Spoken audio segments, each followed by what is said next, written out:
সুপ্রিয় দর্শক, আসসালামু আলাইকুম। আশা করি সবাই মনে প্রাণে ভালো আছেন। সুপ্রিয় দর্শক, থাম্বনেল দেখে আপনি হয়তো একটু হোঁচট খেয়েছেন। মনে হয় আপনাদেরকে সঞ্চয়পত্র কিনতে নিষেধ করতেছি। বিষয়টি কিন্তু এরকম নয়। শুধু আপনাদেরকে সতর্ক করতেছি, সঞ্চয়পত্র কেনার আগে আপনার কিছু বিষয় জানা দরকার। এগুলো যদি আপনি জেনে বুঝে সঞ্চয়পত্র বিনিয়োগ করেন, আপনাকে কিন্তু পস্তাতে হবে না, আপনি কিন্তু ভবিষ্যতে আফসোস করতে হবে না। এটি করার জন্য আজকের আমার এই ভিডিওটি। সুপ্রিয় দর্শক, প্রথম যে বিষয় আপনার মাথায় রাখা উচিত, আপনি যদি সঞ্চয়পত্রে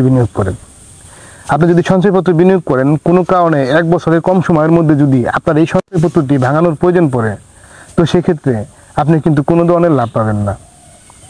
অর্থাৎ 1 বছরের কম সময়ের মধ্যে যদি সঞ্চয়পত্র ভাঙানো হয়, তো সেক্ষেত্রে লাভ বাবদ ব্যাংক হিসাবে যে কত টাকা পড়েছে, সেই টাকাগুলো কিন্তু আপনার সঞ্চয়পত্রের যে মূল টাকা, সেখান থেকে ব্যাংক কেটে রেখে তারপর আপনাকে দিবে। তো এই ক্ষেত্রে আপনি ক্ষতিগ্রস্ত হবেন। সুপ্রিয় দর্শক, যারা সঞ্চয়পত্রে বিনিয়োগ করবেন বা করে ফেলেছেন, তাদের এই বিষয়টা অবশ্যই মাথায় রাখা উচিত। বছরের কম সময়ের মধ্যে যদি আপনার সঞ্চয়পত্র ভাঙান, তো সেক্ষেত্রে লুজার হবেন। কেবলমাত্র আপনার যদি কিছু টাকা থাকে, যেটি আপনি 1 বছর বা তার বেশি সময়ের জন্য ফেলে রাখতে পারবেন, তো সেক্ষেত্রে কিন্তু আপনি যদি সঞ্চয়পত্রে বিনিয়োগ করেন, তা আপনি কিন্তু বেশি সুবিধা পাবেন। আরও একটা বিষয় আমি আপনাদেরকে বলে দিই, আপনি যত টাকা সঞ্চয়পত্রে বিনিয়োগ করবেন, সাপোজ ধরুন আপনি 1 লাখ টাকা সঞ্চয়পত্রে বিনিয়োগ করতেছেন, আমার পরামর্শ হচ্ছে আপনি এটি 2টা বা 3টা আবেদনে কিনবেন। অর্থাৎ আপনি 1 লাখ যদি এরকম যদি ভেঙে আপনি যদি সঞ্চয়পত্রে বিনিয়োগ করেন, ভবিষ্যতে যদি আপনার কোনো প্রয়োজন যদি হয়, কোনো একটি সঞ্চয়পত্র ভাঙলে কিন্তু আপনি আপনার চাহিদাটা মেটাতে পারবেন। তো আর আপনি যদি 5 লাখ টাকার সঞ্চয়পত্র একটি আবেদনের মাধ্যমে কিনেন, আর আপনার যদি কিছু টাকার প্রয়োজন হয়, যদি আপনার পুরো সঞ্চয়পত্রটি ভাঙার প্রয়োজন পড়ে, তো সেক্ষেত্রে কিন্তু আপনি লুজার হবেন।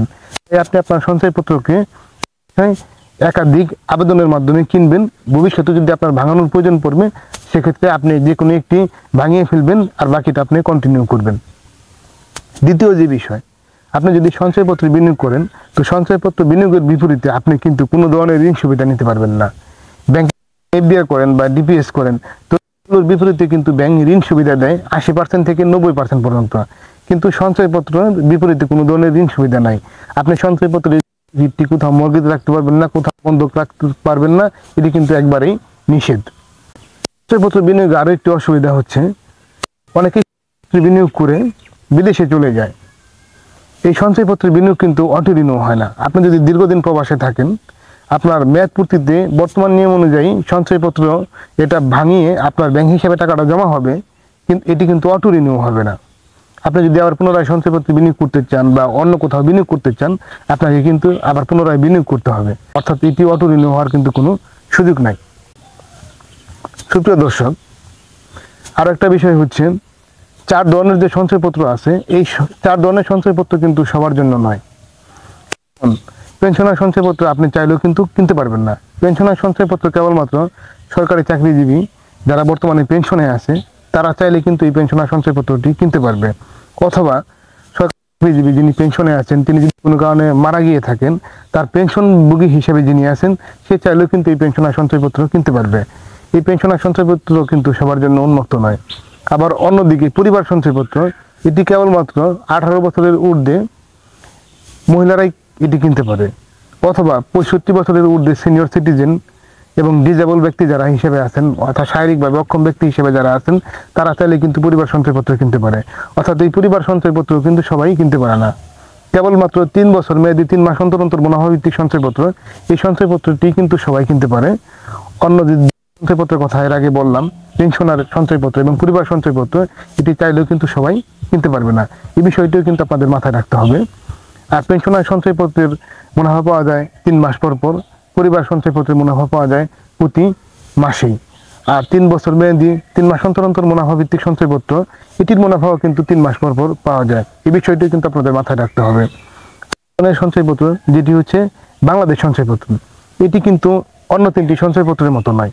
অন্য 3টি সঞ্চয়পত্রে প্রতি মাসের শেষে ত্রৈমাসিক অর্থাৎ 3 মাস পর পর মুনাফা পাওয়া যায়, কিন্তু বাংলাদেশ সঞ্চয়পত্রে মুনাফা পাওয়া যায় একেবারে 5 বছর শেষে। এর মেয়াদ হচ্ছে 5 বছর।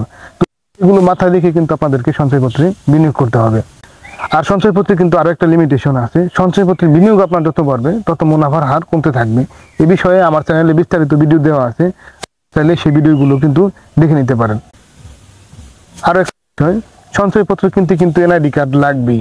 এনআইডি কার্ড ছাড়া কিন্তু সঞ্চয়পত্র কেনার কিন্তু কোনো সুযোগ নাই। এটা কিন্তু যারা সঞ্চয়পত্র কিনতে চাচ্ছেন তাদের জন্য কিন্তু একটা বড় ধরনের একটা ইস্যু। যদি সঞ্চয়পত্র যদি আপনি কিনতে চান, আপনার এনআইডি কার্ড না থাকে, আপনি কিন্তু কোনোভাবেই সঞ্চয়পত্রে বিনিয়োগ করতে পারবেন না। আর একটা বিষয়, সেটি হচ্ছে সব ব্যাংকে কিন্তু সঞ্চয়পত্র কেনার সুযোগ নাই।